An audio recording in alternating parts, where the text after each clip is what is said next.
کا یہ پرامن مارچ اور اس پر اس قسم کی فائرنگ کے عمران خان صاحب بھی زخمی، ان کے ساتھی بھی اس حملے کے نتیجے میں زخمی ہیں۔ عمران خان کو نشانہ بنایا جا رہا ہے قاتلانہ حملے میں سر۔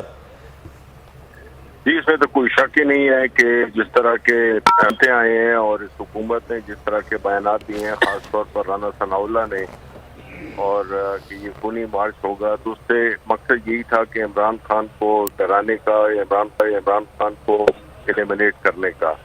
ہم نے دیکھا ہے اس ملک میں کہ جتنے پاپولر لیڈر ہوتے ہیں ان کو کس طرح سے راستے سے ہٹایا جاتا ہے، لیکن اللہ تعالیٰ عمران خان کی حفاظت ہمیشہ کرتا ہے اور انشاءاللہ آگے میں کرے گا۔ باوجود اس کے کہ پوری کوشش کی گئی، لیکن دشمنوں کو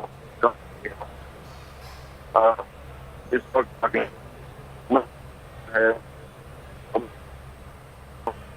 شبلی فراز صاحب، اچھا آپ کی بات بڑی امپورٹنٹ ہے، تھوڑی آواز بھی بریک ہو رہی ہے۔ سوال میرا آپ سے یہ ہے کہ کیا اطلاعات تھیں اس طرح کی، کیونکہ 6 روز سے بڑے پرامن طریقے سے بڑے آرام سے آپ لوگ اپنے لانگ مارچ کو لے کر چل رہے تھے، کیا ایسی کچھ اطلاعات تھیں کہ اس طرح کا حملہ کیا جائے گا؟ غالباً ہمارا رابطہ منقطع ہو گیا ہے شبلی فراز صاحب سے۔ ابھی آپ کو دوبارہ ہم لیے چلتے ہیں THQ اسپتال، جہاں پر جعفر بن یار ہمارے ساتھ ہیں، ہمارے نمائندے، ان سے زخمیوں کی صورتحال جانتے ہیں۔ جعفر، بتائیے گا زخمیوں کی کیا صورتحال ہے، اسپتال ذرائع کیا بتا رہے ہیں؟